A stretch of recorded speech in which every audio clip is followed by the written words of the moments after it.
Hello guys, कैसे हैं आप। Welcome back to literature information. आज के लेक्चर में हम लोग डिस्कशन करेंगे वर्ल्ड लिटरेचर के ऊपर। थंबनेल से आप लोग देख चुके हैं कि आज के लेक्चर में हम लोगों ने क्या क्या डिस्कस करना है। जी हाँ, आज हम लोग डिस्कस करेंगे मौलाना जलालुद्दीन रूमी को, जिनकी पोएम है अ न्यू रूल। इसके बारे में डिस्कशन करेंगे। सबसे पहले हम लोग देख लेते हैं बायोग्राफी मौलाना रूमी की। जलालुद्दीन रूमी जो हैं, ये एक पर्शियन पोइट थे। 13th सेंचुरी के मिस्टिक पोइट और स्कॉलर रह चुके हैं ये। वेस्ट में इनको जलालुद्दीन मुहम्मद बल्की के नाम से जाना जाता है और मुस्लिम वर्ल्ड में इनके नाम के साथ मौलवी या मौलाना लगाया जाता है, जिसका मतलब माई मास्टर या ओवर मास्टर होता है। मौलाना रूमी 1207 में पैदा हुए बल्ख नामी जगह में और अफ़गानिस्तान में वो आज मौजूद है, और इनकी डेथ हुई थी 1273 में। इनकी poetry Persian, Pashto, Urdu, Bengali, Turkish इन तमाम लैंग्वेजेस में मौजूद है और इन तमाम लिटरेरी ट्रेडिशन को इन्फ्लुएंस किया है इनकी पोइट्री ने।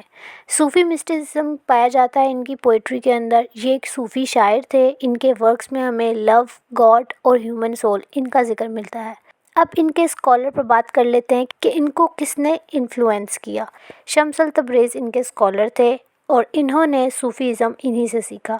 इनके मशहूर वर्क्स अगर हम लोग देख लें तो वो मसनवी इनकी मशहूर बुक है, जो कलेक्शन ऑफ पोइट्री है, जो इन्होंने कुरान, अहादीस और एवरीडे लाइफ की स्टोरीज़ जो होती हैं ना, उनको डिटेल में बताया है उस बुक के अंदर। ये पर्शियन लिटरेचर में कुरान की तरह माना जाता है इसको, और ये 6 वॉल्यूम पोएम थी। ठीक है, यानी कि इसके 6 वॉल्यूम थे और ये पूरी बुक है मसनवी। इसके अलावा दीवाने कबीर एक और सेट है इनकी कलेक्शन ऑफ पोएम का, जिसमें गज़लें, कसीदे ये सब कुछ आ जाता है। अप्रॉक्सीमेटली 3300 पोएम्स हैं उसके अंदर। इनकी पोइट्री ज़्यादातर पर्शियन में लिखी गई है, लेकिन इन्होंने तुर्किश, अरेबिक और ग्रीक में भी कुछ वर्सेस ऐड किए हैं। उसके अलावा फ़ी ही माफ़ी ही, जिसका मतलब है it is what it is, ये एक और फेमस वर्क था इनका। उसके अलावा डिस्कोर्सेस ऑफ रूमी भी हैं, ये भी एक फ़ेमस वर्क है। इसमें क्या है कि इसमें मौलाना रूमी के जितने भी ख़ताब थे या सेइंग्स थी, वो इकट्ठी की गई हैं और उसको एक बुक की फॉर्म में कंपाइल कर दिया गया। इन्होंने पोइट्री, फ़िलासफ़ी और प्रोज़ इस सब पर काम किया। एक कंट्रोवर्सी भी है इनके बारे में कि इनका तमाम काम शम्स तबरेज़ के बारे में, स्पेशली जब उनका ये वाला वर्क आया दीवाने शम्स तबरेज़। मौलाना रूमी का ये मानना है कि डांस, पोइट्री और music is a path to reach God. इनकी इसी बात से ये आइडिया निकला कि जो सूफ़ी स्पिनिंग होती है, यहाँ पर जिस तरह इस पिक्चर के अंदर दिख रहा है, आप लोगों ने खुद भी देखा होगा कि दरवेश डांस होता है, गोल गोल घूमते हैं वाइट कपड़ों के अंदर लोग। तो ये एक आइडिया जो है सूफ़ी डांस का, ये मौलाना रूमी की बात से ही आया। इसको रिचुअल फॉर्म में तभी चेंज किया गया।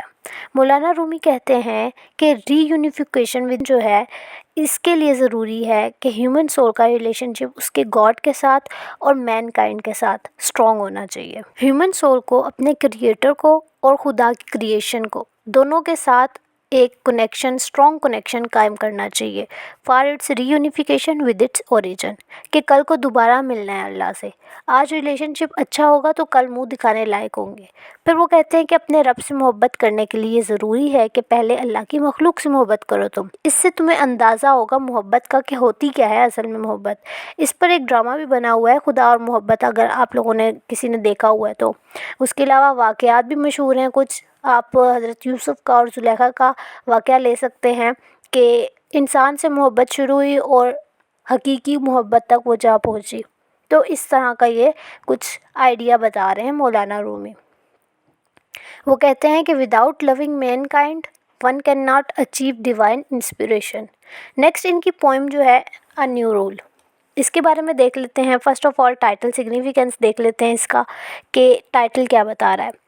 टाइटल हम लोगों को बताता है कि इसमें उन्होंने एक न्यू रूल की बात की है, एक न्यू लव की बात की है, जो प्योर और डिवाइन लव है। इसमें हमें स्पिरिचुअलिटी दिखेगी, उसके अलावा love between man and God दिखेगा। ये है न्यू रूल। इसके अंदर वो बताएंगे कि एक न्यू तरीके से मोहब्बत कैसे करनी है, और वो बिल्कुल मटेरियलिस्टिक अप्रोच नहीं है। वो मैन काइंड और गॉड का आपस में कनेक्शन है, एक मैन का उसके गॉड के साथ कनेक्शन है, उसके बारे में ज़िक्र किया उन्होंने इस पोएम के अंदर। अ न्यू रूल इस चीज़ को बता रहा है कि एक न्यू लॉ आ रहा है, ठीक है। उसके अलावा इस पोएम में रूमी जी ने लव को कंपेयर किया है ड्रंक पर्सन के बिहेवियर के साथ। जब ये पोएम शुरू होती है तो हम लोगों को वो बताते हैं कि एक ड्रंकर्ड है, उसका बिहेवियर कैसा होता है कि वो वायलेंट हो जाता है। जब वो नशे की हालत में होता है उसको नहीं पता होता वो क्या कर रहा है क्या नहीं कर रहा। फिर वो कंपेयर करते हैं उस बिहेवियर को, उस ड्रंक पर्सन को लवर के साथ, और फिर वो कहते हैं कि लवर जो है उसकी हालत इससे भी ज़्यादा रेकलेस होती है, ठीक है। वो लव को ऐसे ही डिफ़ाइन करते हैं जैसे आप एक सोने की कान में घुस रहे हो। ये उनकी पोइट्री की, जो उनकी अ न्यू रूल पोइम है, उसकी स्टार्टिंग की लाइन्स हैं। मैं वो आपको थोड़ा सा बता रही हूँ, फिर हम लोग इसका टेक्सचुअल एनालिसिस करते हैं, साथ साथ थीम्स भी डिस्कस करते हैं। तो वो लव को कैसे डिफ़ाइन करते हैं कि जैसे आप एक सोने की कान में घुस रहे हो। वो कहते हैं एक लवर जो है वो तमाम बादशाहों का बादशाह होता है। वो मरने से नहीं डरता, वो दुनिया के मालो मता से बालातर होकर सोचता है, वो उसको दुनिया की कोई परवाह नहीं होती। यहाँ वो सोने की कान को उसकी मोहब्बत से कंपेयर कर रहे हैं। अब वो मोहब्बत उसके गॉड के साथ उसकी है। उसका सफ़र जो है वो मैन का और गॉड का आपस में रिलेशन बयान कर रहा है। दो किस्म की मोहब्बत होती है, लेकिन यहाँ पर मटेरियलिस्टिक अप्रोच नहीं है, यहाँ पर मैन और गॉड की मोहब्बत का आपस में ज़िक्र है, ठीक है। ये इस चीज़ के बारे में आप लोगों ने अपना माइंड क्लियर रखना है कि यहाँ पर कोई इस तरह की आजकल की जो मोहब्बत होती है बिल्कुल भी उसका ज़िक्र नहीं है। यहाँ स्पिरिचुअलिटी का ज़िक्र है, सूफीज़म का ज़िक्र है, ठीक है। मिस्टिसिज्म की मेन थीम हम लोगों को इसके अंदर मिलेगी। अब इसका हम लोग टेक्सचुअल एनालिसिस देख लेते हैं। पोएम साथ खोल के रख लीजिएगा, क्योंकि यहाँ पर मैं पोएम आप लोगों को नहीं बता रही, यहाँ पर सिर्फ मैं आप लोगों को बताऊँगी कि यहाँ पर उन्होंने बताया क्या है। फर्स्ट लाइन में हम लोगों को मिलता है, चलिए मैं आप लोगों को साथ साथ पोएम भी बता ही देती हूँ। फर्स्ट लाइन है, it is the rule with drunkards to fall upon each other, to quarrel, become violent and make a scene। जैसे मैंने अभी आप लोगों को बताया था। फिर वो बताते हैं कि the lover is even worse than a drunkard. यहाँ पर ड्रंकर्ड जो है इसको बता रहे हैं, कंपेयर कर रहे हैं स्पिरिचुअल लव के साथ। वो बता रहे हैं वॉर है एक between body and soul, between worldly desires and spiritual desires. यहाँ पर ये ड्रंकर्ड की लाइन जो है, फर्स्ट 3 लाइन्स वो ये बता रही हैं। उसके बाद गोल्ड का जिक्र कैसे है कि वो कहते हैं I will tell you what love is, to enter a mine of gold and what is that gold. यहाँ पर वो गोल्ड बता रहे हैं लव को, कि गोल्ड जो है यहाँ पर या तो उसका लवर हो सकता है, या कोई वर्ल्डली थिंग हो सकती है, या अ काइंड ऑफ अट्रैक्शन हो सकती है। गोल्ड के हम लोग डिफरेंट मीनिंग्स यहाँ पर ले सकते हैं, या कोई अचीवमेंट हो सकती है। लेकिन एंड पे क्या होता है, कुछ भी नहीं मिलता। एंड पे सब कुछ हाथ से चला जाता है।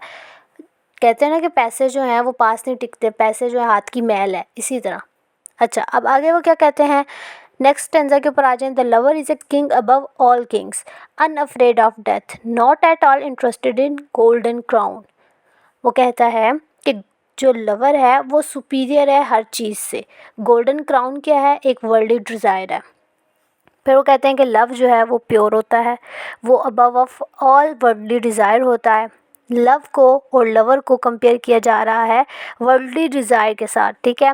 और वो बताते हैं कि जो लवर होता है वो मरने से नहीं डरता, अनअफ्रेड ऑफ डेथ है। फिर वो दरवेश का जिक्र करते हैं। वो क्या कहते हैं कि दरवेश has a pearl concealed under his paste cloak, why should he go begging door to door.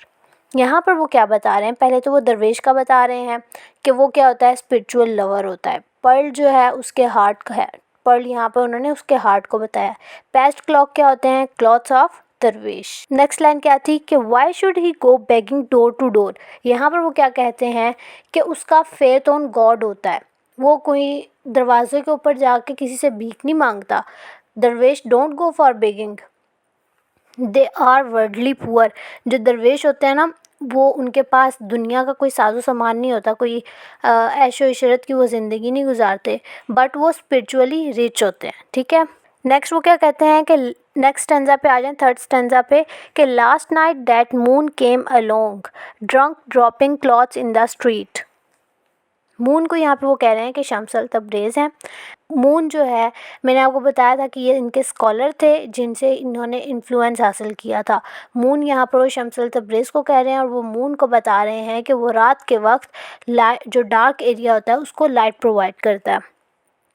अब वो शम्सल तब्रेज़ के बारे में बता रहे हैं कि वो आए और वो ड्रंक थे। अपेरेंटली मीनिंग अभी हम लोगों को ये दिख रहा है। अभी हम लोग इसका टेक्सचुअल एनालिसिस कर रहे हैं, ठीक है। वो क्या बताते हैं, get up I told my heart give the soul a glass of wine.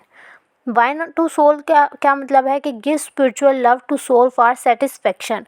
जो आपकी सोल है उसको वर्ल्डली डिज़ायर से अलग करके आप अपना जो है अपने आप को हवाले कर दें अल्लाह के, गॉड के। यहाँ पर सिंबल ऑफ रेस्टलेसनेस हम लोगों को दिखेगा। उसके अलावा आगे वो क्या कहते हैं कि the moment has come to join the nightingale in the garden to taste sugar with the soul parrot. Nightingale क्या होता है, वो कह रहे हैं कि nightingale want soul union and soul want God union. Nightingale एक बर्ड होता है, उसके बारे में वो कह रहे हैं कि उसको सोल यूनियन चाहिए, मतलब उसको अपना पार्टनर चाहिए। और सोल को क्या चाहिए, सोल वांट गॉड यूनियन। मतलब सोल को की जो ग़ज़ा है वो उसकी क्या है कि उसकी सेटिस्फेक्शन उसको कब मिलेगी, जब उसका ताल्लुक़ उसके खुदा के साथ स्ट्रॉन्ग होगा। यहाँ पर ये बताया जा रहा है। उसके बाद सोल पैरट किसको हम लोगों को सिम्बलाइज़ कर रहा है, सिम्बॉलिकली इसको सोल को कहा गया है, ठीक है। नेक्स्ट देखें, I have fallen with my heart shattered where else but on your path and I broke your bowl drunk my idol so drunk don't let me be harmed take my hand. अब यहाँ पर वो क्या बता रहे हैं कि ये पूरी लाइन्स जो हैं, आइडल जो है first of all related to God है। और पूरी लाइन्स के अंदर वो क्या बता रहे हैं कि रूमी ने क्या किया है, अपना जो वाइन का बाउल था वो तोड़ दिया है। Rumi broke that wine bowl because of Shams drunk. Shams जो थे वो ड्रंक थे। He wanted Shams to take his and and both start their journey towards spirituality. यहाँ पर आप लोगों को लाइन क्लियर हुई कि वो क्या कहना चाह रहे हैं। उसके अलावा दे वॉन्ट नो डिस्ट्रैक्शंस, वो उनको कोई और डिस्ट्रैक्शन नहीं चाहिए। जो आखिरी दो लाइन्स हैं अब उसमें क्या बताया गया है कि a new rule a new law has been born. जो न्यू रूल है, न्यू लॉ जो है वो अब पैदा हो चुका है, has been born. Break all the glasses and fall toward the glass blower. अब यहाँ पर वो किस लास्ट लाइन के अंदर क्या बता रहे हैं, उनकी मटेरियलिस्टिक अप्रोच जो है, ग्लास जो है ये मटेरियलिस्टिक अप्रोच है। यहाँ पर मटेरियलिज्म बता रहे हैं। उसके अलावा बता रहे हैं कि we have to make ourselves like a glass blower not like a maker of glass. अब ये जो है ये सारा था टेक्सचुअल एनालिसिस। इसके अंदर कुछ बातें आपको समझ आई होंगी, कुछ नहीं आई होंगी, आई नो दैट। हम लोग इसका क्रिटिकल एनालिसिस करेंगे नेक्स्ट लेक्चर के अंदर। आज के लेक्चर में सिर्फ बायोग्राफी बतानी थी मैंने आपको, और साथ थोड़ा सा मैंने पोएम के बारे में बताना था कि एक्चुअली में इसमें बात क्या हुई है और वर्ड्स के मीनिंग्स क्या हैं और यहाँ पर क्या चीज़ क्या बता रही है, ठीक है। तो ये टेक्सचुअल एनालिसिस हो गया। नेक्स्ट थोड़ा सा हम लोग थीम्स के बारे में डिस्कस कर लेते हैं, फिर हम लोग नेक्स्ट लेक्चर डिस्कस करते हैं क्रिटिकल एनालिसिस के ऊपर। हम लोगों को मिला क्या मिला इसके अंदर कि हेट्रेड ऑफ द वर्ल्ड है एंड लव फॉर गॉड है। दो थीम्स ये मिल गई हम लोगों को। नेक्स्ट हम लोगों को क्या मिला, सेल्फ डिस्ट्रक्शन मिली, उसके अलावा सर्वाइवल इन गॉड मिली, religious life of the soul मिली, डिज़ायर मिली of the soul to unite with the truth. हम लोगों को ये चीज़ मिली। उसके अलावा हम लोगों को मौलाना रूमी ऑप्टिमिस्टिक दिखे इस पूरी पोइम के अंदर। कहीं पे भी पेसिमिज्म का हम लोगों को कुछ भी निशान नहीं मिला। ये पूरी पोएम थी हमारी और ये हम लोगों का टेक्सचुअल एनालिसिस था, थीम्स थी और बायोग्राफी थी मौलाना रूमी की। आज का लेक्चर इतना ही। मिलते हैं नेक्स्ट लेक्चर के अंदर। उसके अंदर क्रिटिकल एनालिसिस करके बताऊंगी कि एक्चुअली में बात क्या हुई है इस पोएम के अंदर। तब तक अपना ख्याल रखें। वीडियो पसंद आए तो वीडियो को लाइक करें, शेयर करें और चैनल को सब्सक्राइब करना मत भूलिएगा। अल्लाह हाफिज़।